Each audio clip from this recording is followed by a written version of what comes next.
안녕하십니까. 안영찬입니다. 이번 영상은 합격에 도움이 되는 민법 최신 판례 24번째 영상이고요.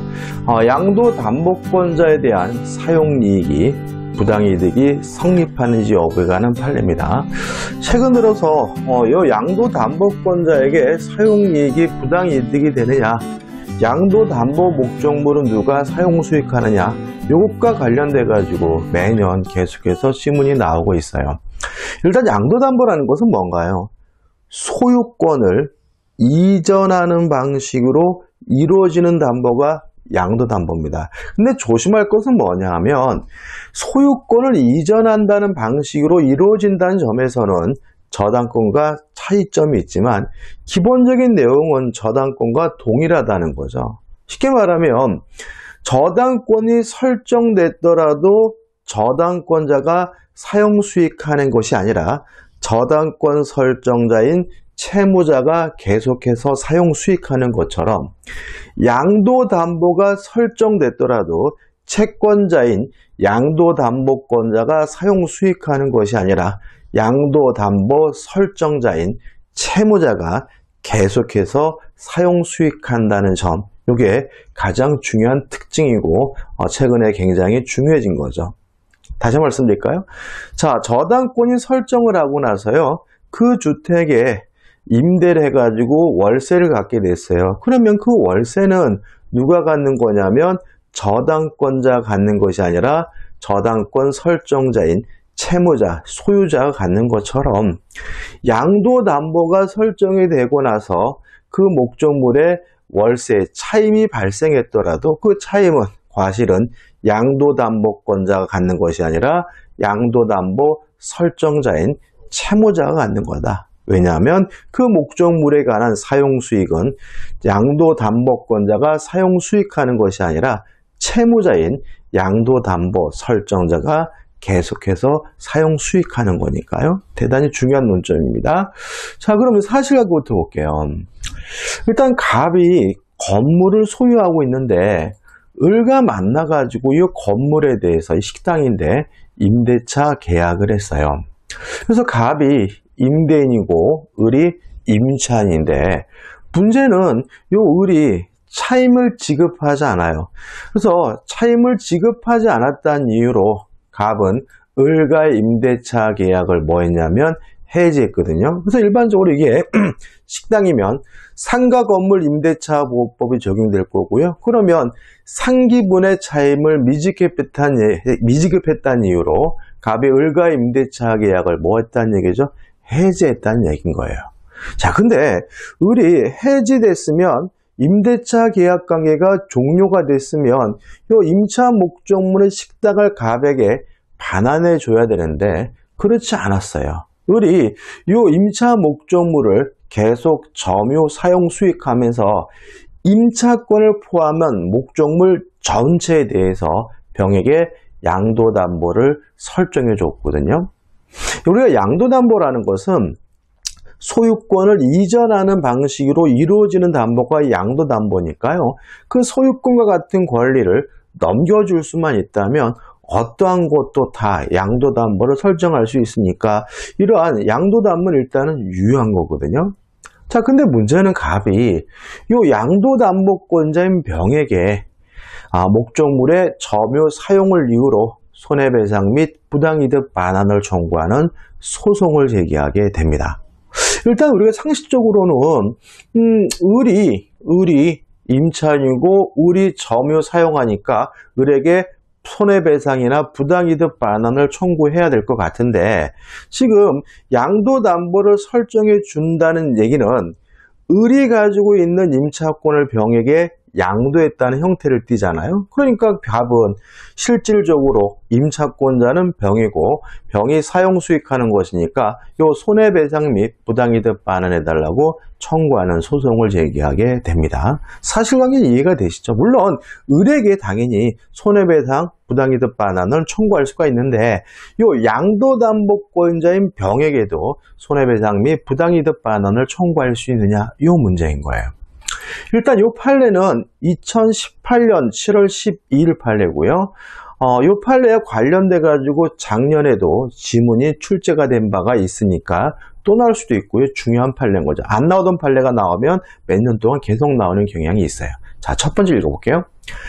담보권자가 담보 제공자가 아닌 제3자 소유의 토지를 담보물로 이용한 경우 현실적인 점유를 수반하지 아니하는 가치권의 이용만으로 담보권자에게 현실적인 이익이 있었다고 할 수는 없으며, 다시 말하면 양도담보가 설정됐다 그래서 그 양도담보만으로 그 양도담보권자에게 현실적인 이익이 있을 수는 없다는 거죠.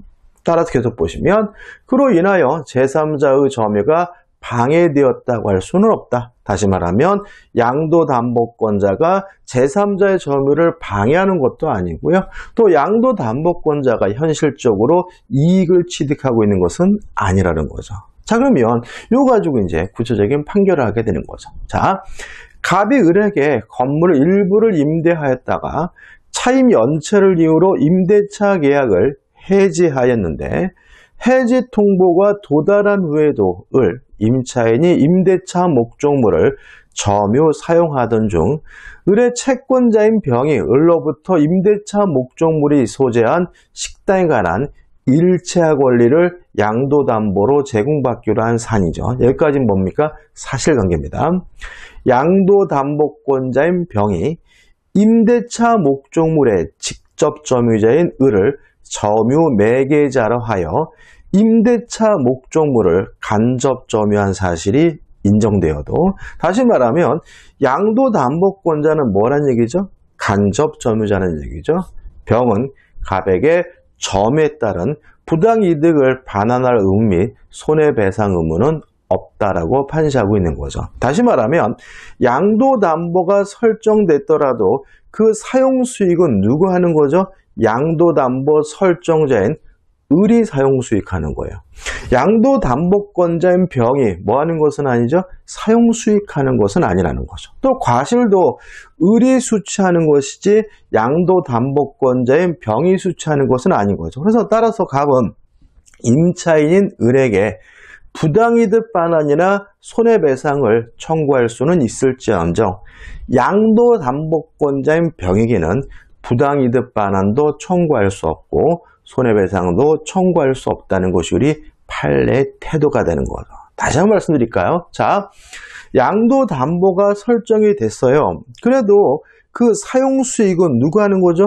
양도담보 설정자인 을, 임차인이 하는 거다.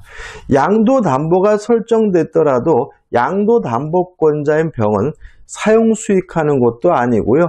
그 사용수익이라는 이익을 취득하는 것도 아니라는 거죠. 따라서 갑이 요 부당이득 반환 및 손해배상을 청구해야 될 상대방은 양도담보 설정자인 을에게 해야 되는 것이지 양도담보권자인 병에게는 부당이득 반환도 손해배상도 청구할 수 없다는 취지가 되는 거죠. 이유는 제가 시작하면서 말씀을 드렸어요.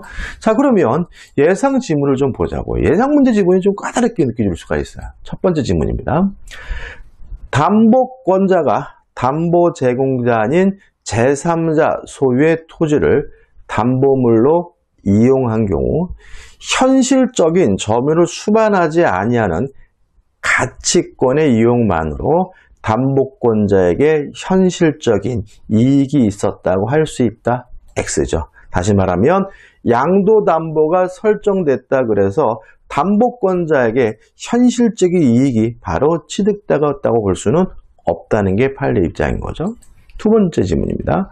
담보권자가 담보 제공자 아닌 제3자 소유 토지를 담보물로 이용한 경우 현실적인 점유를 수반하지 아니하는 가치권의 이용만으로 그로 인하여 제3자의 점유가 방해되었다고 할 수 있다. X죠. 다시 말하면 이러한 제3자 갑의 점유를 방해하는 것은 양도담보권자인 병이 아니라 임차인인 누가 되는 거죠? 을이라는 거죠. 그 다음에 이제 나온다면 요 3번과 같은 게 나올 수 있죠. 좀 긴데 갑이 을에게 건물을 임대하였다가 차임 연체를 이유로 임대차 계약을 해지하였는데 해지 통보가 도달한 후에도 을이 임대차 목적물을 점유 사용하던 중 을의 채권자인 병이 을로부터 임대차 목적물에 소재한 식당에 관한 일체 권리를 양도담보로 제공한 경우, 여기까지는 뭐인 거예요? 사실관계인 거죠. 보통 만약에 요 3번과 같은 지문이 문제로 나오면 여기까지 읽은 부분에 대해서 박스로 사례는 제시하고 이제 지문이 나오겠죠. 그래서 보시면 양도담보권자인 병이 임대차 목적물의 직접 점유자인 을을 점유 매개자로 하여 임대차 목적물을 간접 점유한 사실이 인정되므로 병은 갑에게 점유에 따른 부당이득을 반환할 의무가 있다. X가 되는 거죠. 이러한 점유에 따른 부당이득은 을이 반환해야 되고 병이 반환할 문제는 아니고요. 또 손해배상도 을이 해야 될 문제고 양도담보권자의 병이 해야 될 문제가 아니라는 거 잊지 마시기 바랍니다. 자, 이 영상이 도움이 되셨다면 구독, 좋아요 부탁드리겠습니다. 고맙습니다.